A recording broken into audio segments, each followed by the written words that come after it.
Hello, Professor. This week's journal entry, I was interested in George Kelly. And we know George Kelly came up with the personal construct theory. But one thing that was interesting to me that I looked up, that I Googled, was about Kelly believed that each person was a scientist, was like a scientist.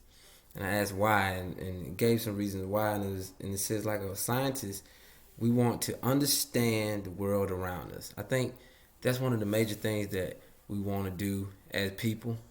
And one thing we need in relationships to be able to correlate together, to be able to be on one accord, is to have understanding. There was one song a long time ago. You say, "What I need from you is understanding." It's just a song. I'm not a singer, but it was a it was an important message from that song is that understanding is the key to um, keeping the glue together in relationships and building trust between people. Another one was making predictions about what would happen next. A lot of us always like to guess what would happen when we see certain things or experience certain situations.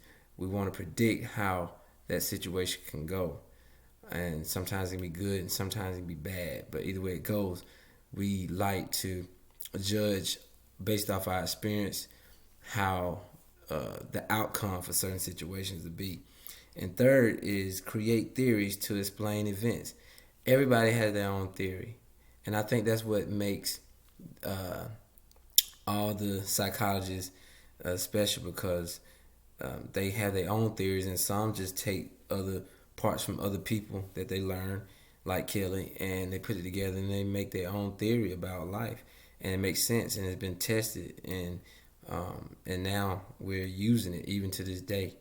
The world is the same for everyone, but everyone experiences it differently, and it's just like being inside of a church, and you hear a pastor preaching, and you're sitting on the same row getting the same message, but you hear it differently. You have a different experience than the person next to you, and I think because from what Kelly said, makes a lot of sense about us being scientists because that's how scientists think and that's how they operate. So that was my information that I got this week for the video, and you have a good night.